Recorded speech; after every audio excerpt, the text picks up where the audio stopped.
Argumento recebe hoje Alan Titonelli Nunes, presidente do Fórum Nacional da Advocacia Pública Federal e do Simprofaz, Sindicato dos Procuradores da Fazenda Nacional.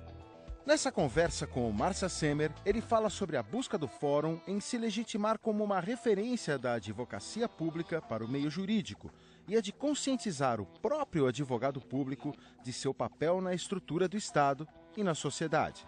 Está no ar Argumento, Advocacia Pública em Ação. Alan, é um prazer recebê-lo aqui no programa Argumento, um programa destinado a discutir e apresentar para a sociedade o trabalho da advocacia pública no país.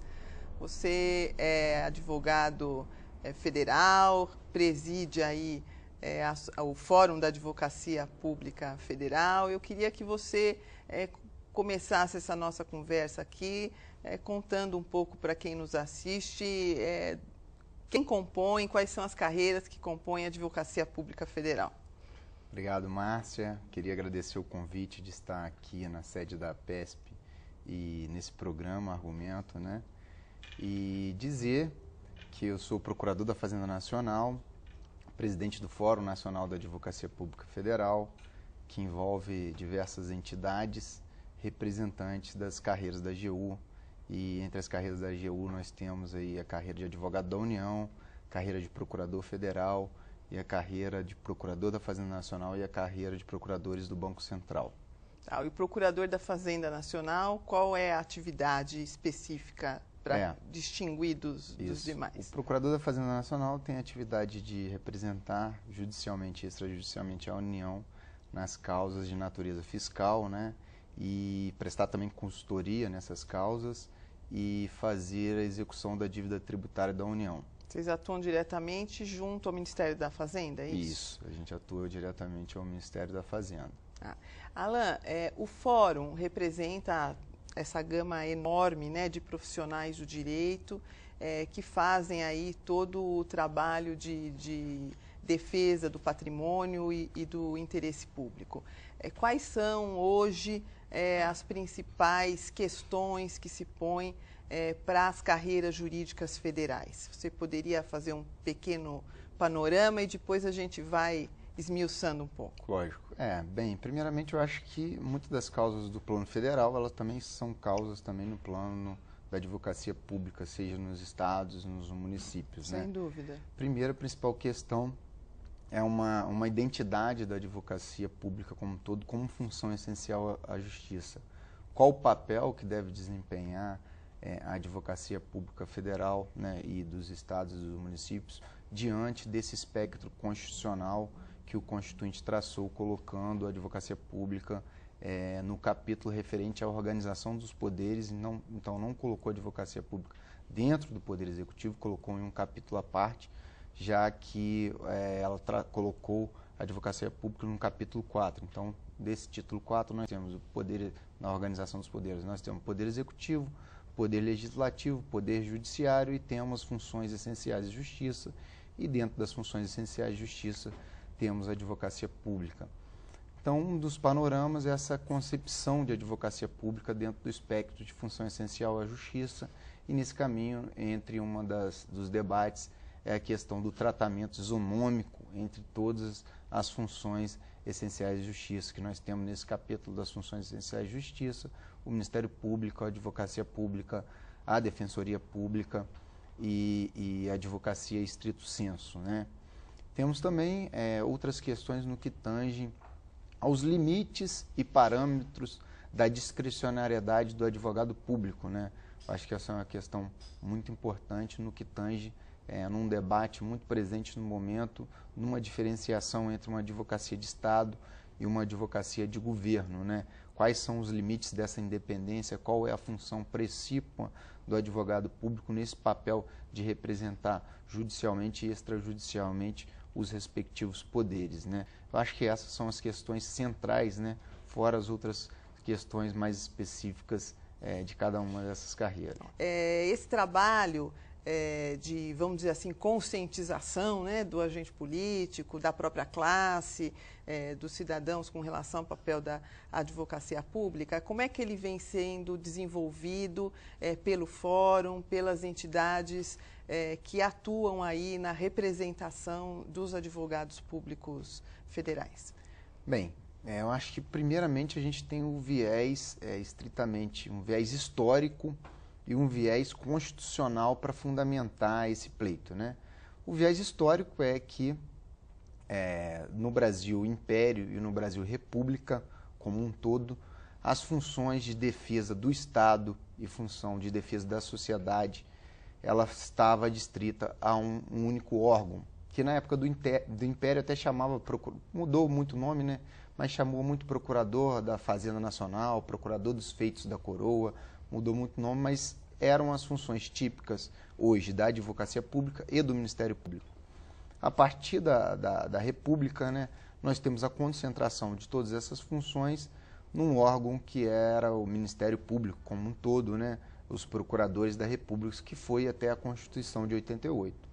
E a Constituição de 88 ela travou um debate se esse papel de defesa do Estado e da sociedade ele poderia continuar sendo exercido por apenas um órgão, né, na medida em que foi verificado que muitas vezes havia uma incompatibilidade de defesa, né? Muitas vezes o Ministério Público deveria, em tese, participar na parte demanda ativa do polo da ação judicial, né, e na parte passiva por conta dos interesses conflitantes. E o Constituinte entendeu por separar, no caso, essas atividades de defesa do Estado e da sociedade. E a partir da Constituição de 88 criou a AGU para fazer esse papel de defesa do Estado brasileiro, mantendo a função do Ministério Público, o papel de defesa da sociedade. Só que nos atos das disposições constitucionais transitórias, o Constituinte permitiu que aquele membro do Ministério Público pudesse exercer suas atividades nesse novo órgão criado, o que demonstra claramente que o Constituinte queria um tratamento igualitário, não só no aspecto remuneratório, mas de prerrogativas. Porque então, quer dizer, quem era procurador da República, o que hoje a gente chama procurador da República, até 1988, né, para que as pessoas que nos assistem compreendam, faziam um papel tanto de promotor quanto de advogado do Estado. Exatamente. A partir daí, houve uma cisão entre as duas carreiras e o mesmo profissional podia optar se ele queria ficar no Ministério Público ou se ele queria compor a advocacia da União, é isso? Exatamente, exatamente. O que demonstra claramente, né, que não haveria motivo do legislador permitir esse ingresso nessa nova carreira se essa nova carreira tivesse prerrogativas ou remunerações inferiores àquela anteriormente existente. E, na verdade, o Constituinte veio apenas positivar o que já ocorria na prática, que a remuneração até desses profissionais, inclusive à época da criação da AGU, já existia o cargo de procurador da Fazenda e dos procuradores autárquicos, já percebiam uma remuneração, tinham prerrogativas isonômicas àquelas existentes ao Ministério Público. E hoje não é assim. Hoje há uma remuneração diferenciada e as garantias são diversas também. Exatamente. Não só no aspecto remuneratório, como no aspecto de prerrogativas, há uma inferioridade muito grande no que tange ao plano federal entre o Ministério Público Federal e a Advocacia Pública Federal.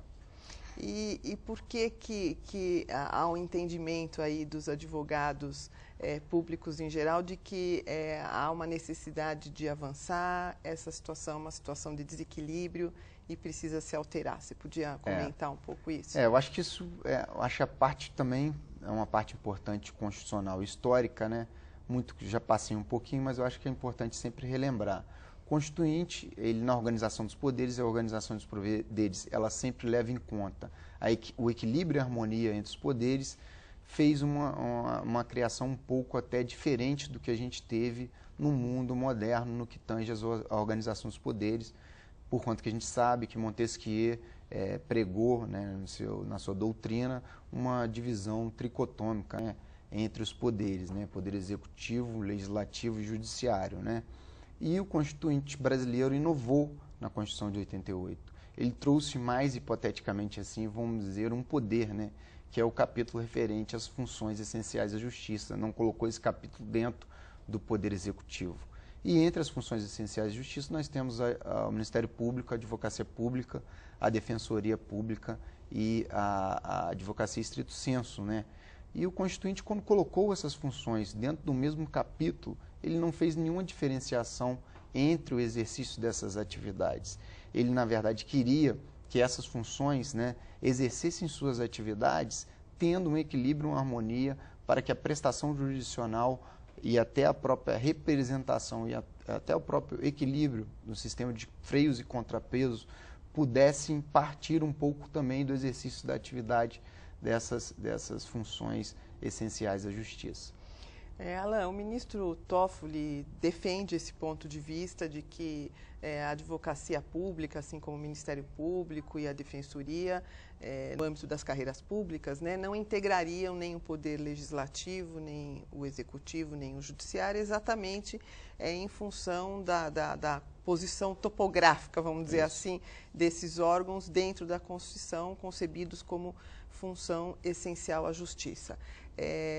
A partir dessa concepção, não há um movimento, você poderia falar, ou na verdade há um movimento para o reconhecimento do caráter unitário aí da advocacia pública e a criação de uma lei orgânica nacional da advocacia pública, a exemplo do que existe também com a Defensoria Pública, né, que existe uma lei federal regulamentando a Defensoria Pública, que é um parâmetro para a própria existência das defensorias nos Estados-membros da Federação. Eu acho que esse tema é muito importante, esse tema tem sido desenvolvido entre todas as entidades da advocacia pública como um todo, e a APESP tem participado desse debate, né? E a gente fez esse caminhamento através de alguns debates junto com o coordenador da Frente Parlamentar em Defesa da Advocacia Pública, o deputado federal Fábio Tradi, né? E o deputado Fábio Tradi fez um requerimento para a gente debater no âmbito da CCJ uma lei orgânica da advocacia pública nacional. E essa lei orgânica trazendo alguns conceitos principiológicos, né, para definir, assim, em âmbito nacional, determinadas prerrogativas e determinados princípios que a advocacia pública como um todo deve obedecer. E nesse sentido, eu acho que a questão da discricionariedade técnica, nesse sentido a questão da independência do exercício das atividades, né, ela deve ganhar um ponto forte, né, no sentido de estabelecer um critério distintivo entre uma advocacia de Estado e uma advocacia de governo, que eu acho que hoje está muito bem claro que o que a sociedade quer é que a advocacia pública exerça um papel de defesa da legalidade e constitucionalidade dos atos públicos, né? Esse também é um assunto muito recorrente, né, nos debates entre advogados públicos e muito importante para nós que exercemos aí a atividade de advogados públicos. Essa distinção entre advocacia de governo e advocacia de Estado. Você poderia falar um pouquinho disso e nesse âmbito falar um pouco também da questão da pertinência da manutenção aí pelas advocacias públicas, ou pertinência ou impertinência, da defesa dos agentes políticos em juízo e fora dele aí? Eu acho que essa é uma questão muito sensível. Eu acho que ela decorre também desse papel um pouco de amadurecimento, até sendo repetitivo, né, do papel da advocacia pública como um todo para o país. Como eu havia dito, esse papel até em âmbito federal foi constituído com a Constituição de 88, né? Demorou um pouco até para a constituição da própria AGU, só em 1993, né? E nós, acho como um todo, a advocacia pública, temos refletido sobre esse papel de exercer uma advocacia de Estado, né? Eu acho que, num passado, acho que tinha essa vinculação muito efetiva entre o exercício da advocacia pública à administração, né, ao governo em que se fazia presente no momento. E eu acho que hoje determinadas garantias vêm fazendo um distanciamento e demonstrando o que o Constituinte quis quando incluiu a advocacia pública entre as funções essenciais da justiça. Ele quis criar um órgão para prestar assessoria ao governante e, ao mesmo tempo, preservar os direitos do cidadão, né, na medida em que vai caber ao advogado público exercer um controle de constitucionalidade e legalidade dos atos da administração pública como um todo. Então, acho que hoje essa ideia é muito bem clara, não só no sentido para a sociedade e para os próprios governantes, na medida em que eles próprios chegam até o advogado público para perguntar, para dar uma solução para a execução e até mesmo uma orientação na elaboração da política pública.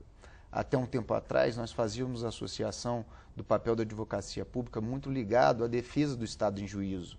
Eu acho que isso tem evoluído. Sim. Hoje, o papel das consultorias são extremamente relevantes no sentido de fazer o aspecto preventivo das demandas, né? E até fazer uma orientação na medida de elaboração e execução de uma política pública de uma maneira a dar uma maior efetividade, né? De chegar ao cidadão como um todo de uma maneira mais próxima, de uma maneira mais efetiva. Hoje nós vemos essa preocupação da advocacia pública como um todo num papel de consultoria e o que ela pode avançar para o cidadão, né, como um todo.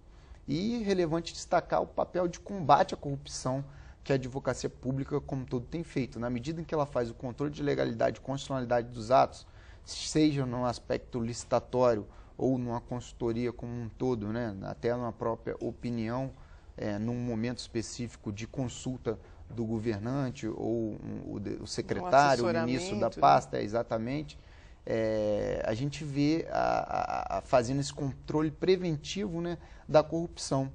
E no plano federal nós temos avançado muito na AGU, né?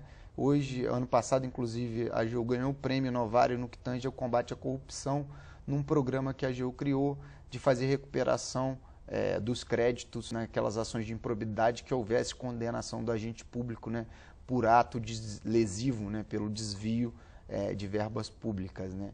E qual a maior dificuldade que as associações de classe têm enfrentado para apresentar esse ponto de vista para o governante? Porque a gente sabe que existe uma resistência grande ao reconhecimento dessa qualificação da advocacia pública. Mas se nós, como a gente estava comentando aqui, se nós formos olhar a Constituição ou se nós formos fazer um retrospecto histórico, quer dizer, todos os indicativos mostram a razoabilidade desse ponto de vista. Quer dizer, quais são, então, os entraves para que isso possa ser efetivado aí, do ponto de vista institucional? Eu acho que os mecanismos políticos eles têm outras motivações, né? Justamente de poder sempre estar fazendo controle dessas atividades, né? Na medida em que há uma autonomia, há um pensamento, né, que eu acho que até é um pensamento um pouco retrógrado,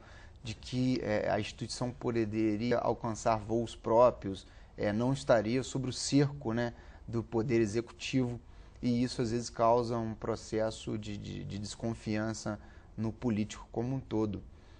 Mas na verdade a gente sabe que isso essa discussão acaba vindo à tona em decorrência do amadurecimento da advocacia pública e da visão de que isso pode ser muito bom para o país. Lógico que hoje a gente tem consciência do papel de cada uma dessas funções essenciais de justiça. A gente não está aqui para defender estritamente, no sentido imediato, todos os anseios sociais, entendeu? Mas, na medida em que a advocacia pública defende o patrimônio público, que é ligado ao interesse público secundário, ligado à questão de que esses atos não transbordem os aspectos legais e constitucionais, ele vai estar defendendo também o interesse público primário, que é o interesse da sociedade, preservando assim que os recursos públicos sejam executados sem que haja nenhum desvio e que chegue ao cidadão todas as execuções orçamentárias, né, e todas as imposições administrativas e legislativas do respectivo ente.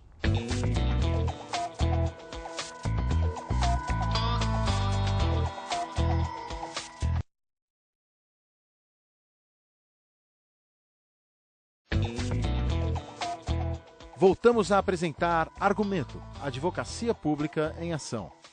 Pensando na advocacia da federal hoje, essa advocacia ela está bem estruturada, ela conta com funcionários de apoio, enfim, que permitam ao desenvolvimento adequado do trabalho, da responsabilidade constitucional que tem essa advocacia federal? Márcia, infelizmente a advocacia pública federal tem muitos problemas, né? Hoje a gente tem enfrentado aí um quadro de uma falta total de carreira de apoio. Se a gente for fazer um comparativo, na AGU como um todo nós não temos nenhum servidor de apoio para cada membro efetivo, né? E se a gente for comparar com a magistratura e o Ministério Público, cada membro da magistratura e do Ministério Público tem cerca de 19 assessores, né? Sem falar também no déficit também de estagiários também muito pequeno. E da estruturação física como um todo. Hoje a gente vê o sistema virtual da Justiça Federal crescer cada dia mais e a Advocacia Geral da União está muito atrasada no que tange a esse acompanhamento da Justiça Federal. Hoje a gente vê também uma briga no Congresso para criar mais tribunais federais e esdrúxulamente, vamos colocar assim, a gente não vê o mesmo crescimento por parte da Advocacia Pública Federal. Então, se a gente estiver preocupado com a prestação jurisdicional, cada vez em que tiver um aumento das varas federais e dos próprios tribunais, é necessário que também aqueles outros órgãos que atuam, né, na prestação jurisdicional também tenham crescimento. E aí não só a Advocacia Pública, mas a Defensoria Pública também, né? A gente também tem grandes problemas no que tange as instalações físicas. Instalações físicas, apesar de terem melhorado, muitas unidades ainda têm ainda diversos problemas com computador, necessidades básicas, né, do advogado público como um todo, né? E a gente brinca que, apesar de todos esses problemas, os resultados da AGU são super positivos, né? Se a gente pegar os dados de 2010 e de 2011, a gente vai ver que a Advocacia Pública economizou e arrecadou para os cofres da União cerca de 2,3 trilhões de reais, né, mais que o orçamento da União. Arrecadou cerca de 39 bilhões de reais em dívida ativa da União. Numa única ação no que tange ao crédito prêmio do IPI, foram economizados cerca de 300 bilhões de reais aos cofres da União. Então, na verdade, o que a gente vê são muitos colegas, né, de advogados públicos federais exercendo o seu papel com bastante eficácia, né, com uma capacidade técnica e para além daquelas deficiências existentes no órgão. Na verdade, o advogado público federal tem dado sangue pelo órgão e a gente não vê uma contrapartida da administração nas questões básicas, né? Não estou falando aqui nem no aspecto remuneratório, né? Mas nas questões básicas para atender... trabalho mesmo, exatamente, né? Para atender as necessidades do trabalho. A gente sabe que se essas necessidades fossem atendidas, nós teríamos uma capacidade de ganho, né? De trazer um retorno muito maior para os cofres públicos, né?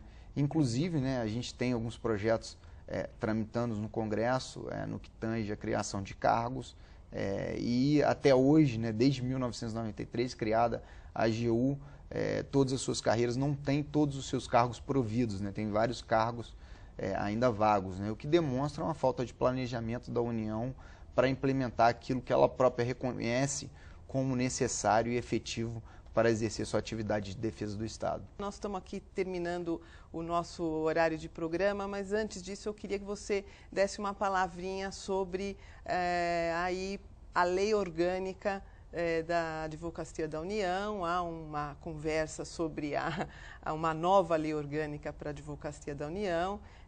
Se vocês têm conhecimento desse documento e quais são as expectativas da classe para uma nova lei orgânica para os advogados da União. Bem, a gente teve um debate no passado, mas, assim, no atual momento, acabou chegando ao conhecimento das carreiras da AGU um projeto de lei complementar que tramita em segredo dentro do Poder Executivo. As entidades e nenhum membro tem acesso a esse projeto, né? O que tem ensejado muitas críticas à direção da AGU, né? E ao ministro da AGU como todo, que é o ministro Adams, né? As carreiras pedindo para ter vista do processo e participar de um debate democrático desse projeto de lei orgânica da AGU que está para ser encaminhado ao Congresso. Ele não é um projeto que vai alterar, não vai ser uma nova lei complementar, vai alterar alguns pontos da lei complementar, mas pelo que a gente viu, vamos dizer, extraoficialmente desse projeto, é um projeto extremamente nefasto para uma concepção de advocacia pública. Primeiro, porque ele permite que membros de fora da carreira exerçam atividades na carreira, então isso é um ponto extremamente negativo. Segundo, um outro ponto, assim, a olhos vistos, é a questão de que poderia, hipoteticamente, no que tange ao aspecto das consultorias, o superior hierárquico, ao desaprovar um parecer, ele retirar aquele parecer do mundo, né? O que é totalmente antidemocrático, o que traz aí o aspecto da ditadura, né? Então, eu acho inadequado. Exatamente. No mínimo. Então, as carreiras da AGU têm feito um movimento para pedir acesso e fazer crítica a diversos pontos, mas principalmente esses 2 pontos. E eu trago exemplos claros de como esses pontos são extremamente nefastos. E também, principalmente, a falta do debate, a falta da transparência. Hoje nós estamos às voltas com a lei da transparência pública, né? E a lei da transparência pública ela estabelece que a regra é a publicidade, né? Lógico. E a exceção é justamente a reserva dos atos. Quero agradecer muito a sua entrevista aqui, dizer que foi muito esclarecedora, foi muito bom falarmos aí sobre as questões que envolvem hoje a advocacia pública. Quero desde já estender a minha solidariedade aos colegas da União, ratificando aqui que a transparência e a possibilidade de diálogo entre profissionais que ingressaram pela mesma porta na carreira pública é fundamental para a construção dessa carreira. Agradecer a todos que nos assistiram e convidá-los para que assistam o programa Argumento nas próximas semanas.